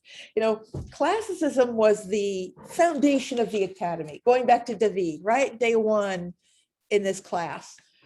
David is depicting the Oath of the Horatii, the grand heroic scenes from ancient Rome. That's what classicism used to be. Now in the hands of the Academy, classicism is turned into titillating art. There's nothing heroic about this. This is a guise. It's a mask of classicism worn in order to show another nude female figure. Phryne before the Areopagus is a wonderful story. Phryne was this woman who was charged with murder, and she was brought before the law court. The Areopagus is the Greek law court. And her attorney grabs her robe and pulls it off and basically says, "Gentlemen, look at this." Would she tell a lie? And they say, no, she couldn't have done it. She's free. It's like truth is beauty and beauty is truth. It's some sort of vague classical reference, but it has no depth of meaning in the story. I mean, this is classicism. I call it titillating classicism as opposed to heroic classicism. Classicism in the past, they evoked the Greco-Roman world for a reason, because they saw it as a moral sounding board. They were wrong, it wasn't, but that's what they thought it was. And they were trying to uphold great moral value. This has no moral value whatsoever, but it's what the public wanted. Look at the size, 2.5 feet by 4 feet. What did they used to show in the Academy? Big monster paintings. Why is this smaller?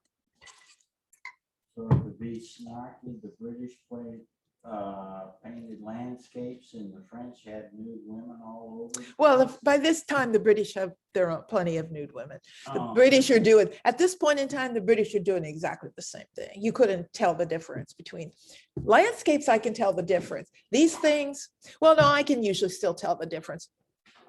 Because French paintings tend to lean toward the sadistic side. British paintings tend to lean toward the masochistic side. The British are masochistic. That's another whole class. It's another whole subject. Let's look at okay. Along with this sort of fake classicism, what I call titillating classicism, the other really popular subject matter is Orientalism. And this is something that arises after mid-century, and it's everywhere. It's British love it, French love it. It's any and all references to Turkish or Arab culture.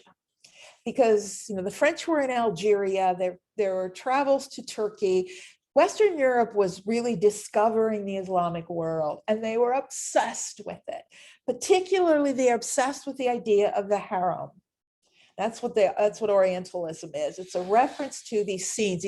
It's an exotic, it's basically romantic. It's pure romanticism, but it's a romanticizing of Turkish and Arab culture. But what you notice is all of the women are these very pale-skinned European women. They're depicting these Asian contexts, but they're evoking European women. And they're beautifully painted. I mean, Jerome is a beautiful painter. What these paintings have, what the public wanted, was slick surfaces. To the patron of the Academy, what identified good art was smooth, slick surfaces. Didn't matter what you painted. They wanted something slightly titillating, but boy, it better be smooth, because that meant good, really good. So, the avant-garde painters aren't doing that. They're going off and using these bigger strokes, and they're not doing these smooth, glass-like, slick surfaces. That's what the middle class wanted. I mentioned the size. They're smaller because the patrons aren't as rich as the patrons were 50, 60 years ago. These aren't aristocrats buying big art for mansions. These are middle-class capitalists who have some extra money. And art today, smaller art is still cheaper than big art, always has been. So it's getting smaller because the patronage is changing, and they're going to sell this stuff by the hundreds, because that's what Is this they're oil? It's oil, still working oil on canvas. I wonder what that calligraphy. Yeah, obviously it's Arabic, but it could be something from the Quran, it might not be. It's just, but I love this comparison. At the same time in the 80s, the guy's doing this and Jerome is doing that. And they're clearly for two totally different reasons, totally different markets, totally different artists in terms of what they intend to do. Degas is the modern nude. Clearly. Did you have something, Bonnie? And of course, just throw in a few more. The Grand Bath, again, all European women. And the carpet. I mean, they're not always nude women. Some of them are just exotic. But I mean, this is beautifully painted. I think this is a beautiful painting. As long as you understand what it is. Bouguereau, supreme master of the salon, the biggest name of the 19th century. How many of you have heard of Bouguereau? The most famous 19th century painter that nobody's ever, at the time. All these people, their fame just dies. You hit the 20th century, it's like they're gone. They're erased from history.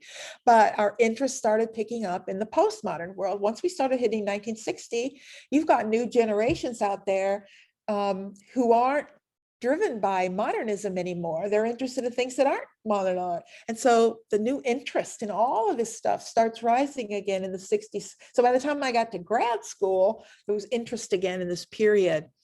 Now look at this. I mean, Bouguereau is like the top, the best or the worst. It depends on your total point of view. The Birth of Venus, 1863.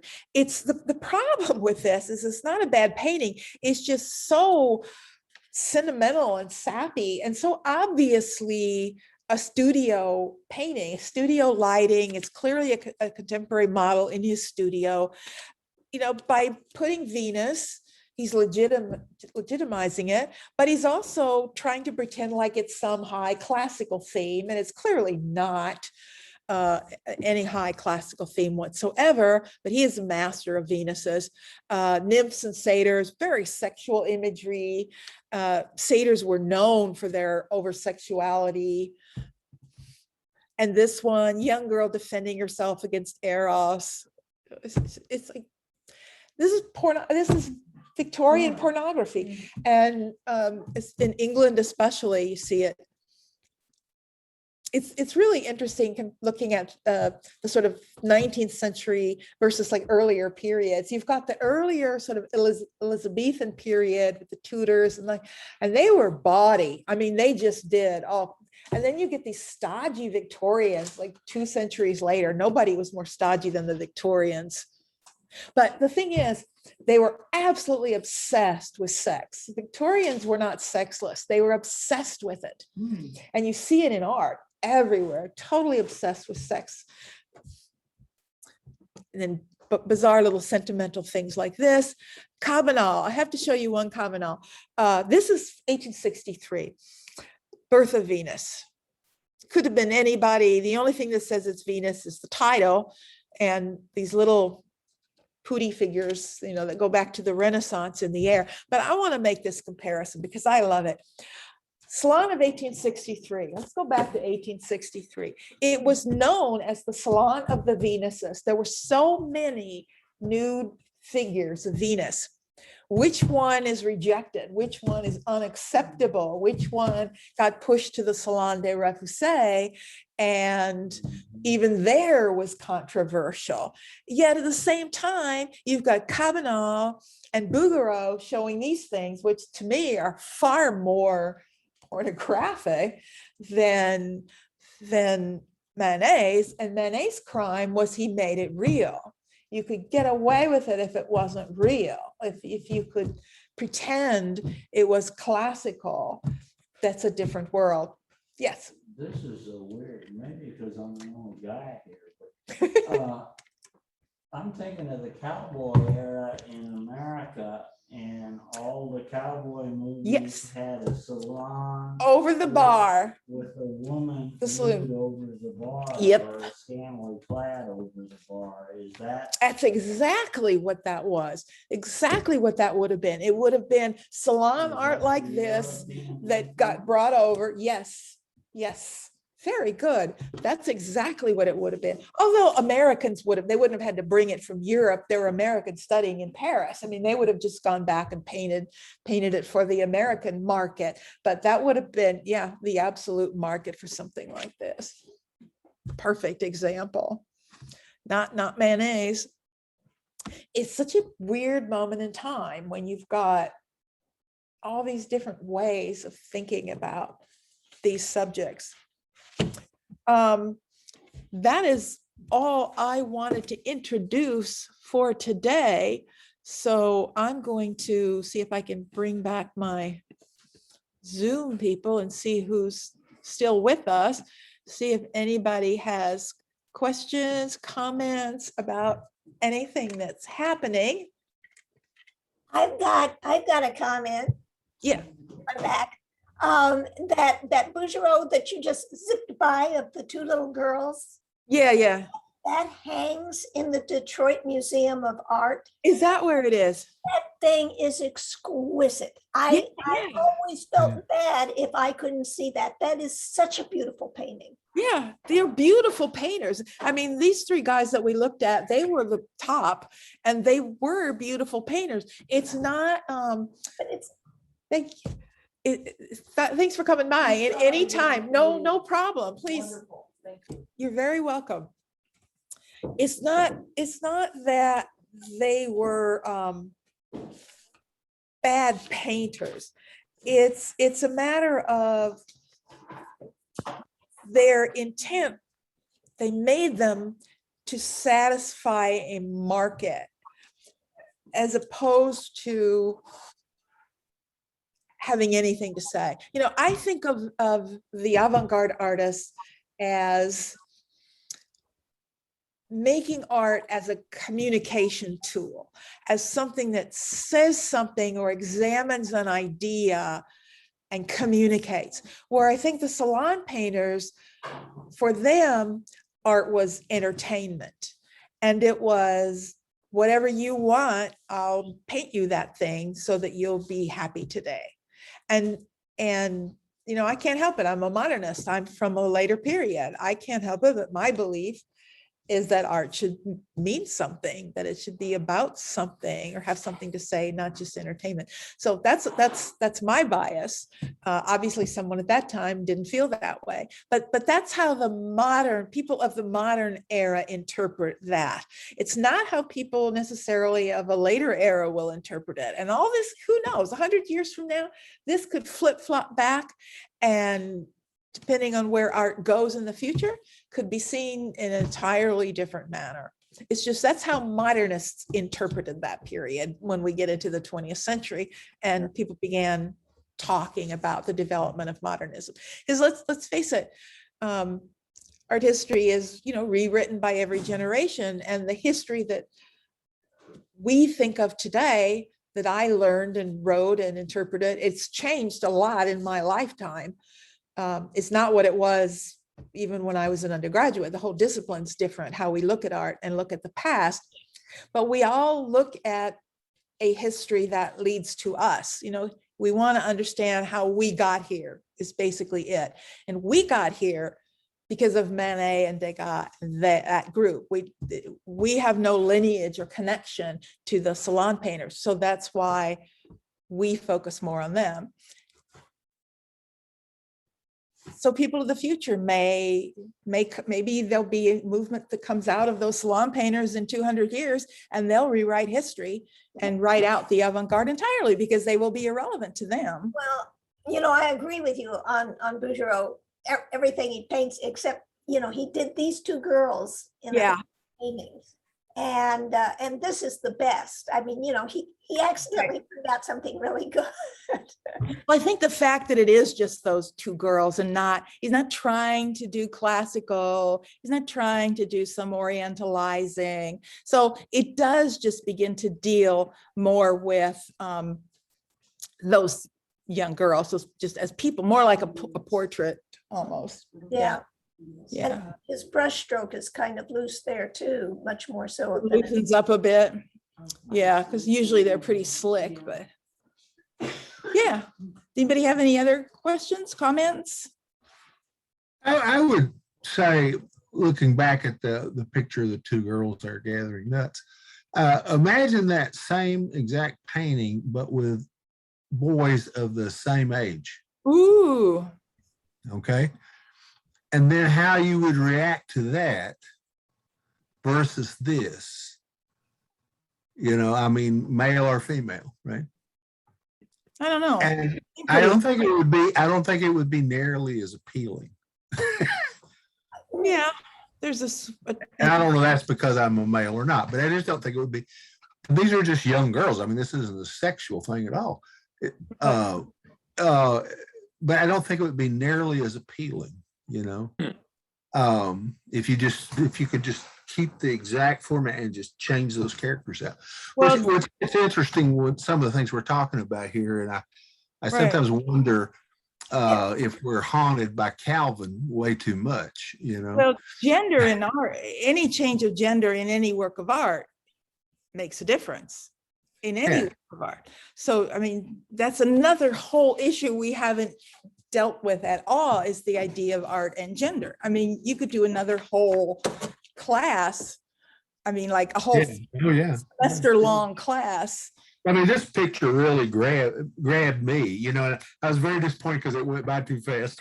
Sorry. I'm glad Yeah, I was getting we backed cleaning up up at here, the you know? end. Yeah, that Yeah, was, it really grabbed. I mean, to me, this one just, of all these we've looked at, you know, this one in particular has a, Right. I think a really, it You ought grabs to- me. You ought to see the real thing. It's gorgeous. Yeah, yeah. Well, dude, I love that museum because of the murals. You know, what's his name? The Oh, yeah. Jose. Yeah, I mean, Diego Rivera. yeah. I spent a lot of hours when I used to live in There's a beautiful Ann Arbor. Artemisia Gentileschi there too, from the 17th century. I remember I have been there, but it's been a while. Yeah, I love that museum. Yeah. It's a great museum. All the car money. Anybody? Thank you, Peggy. It was wonderful. Thank you, Peggy. You're welcome. So next week we start Impressionism. Oh, good. And I'm going to go into some depth on that, and we'll look at German and American, and yeah, we'll spend some time on Impressionism. So we'll see you next week.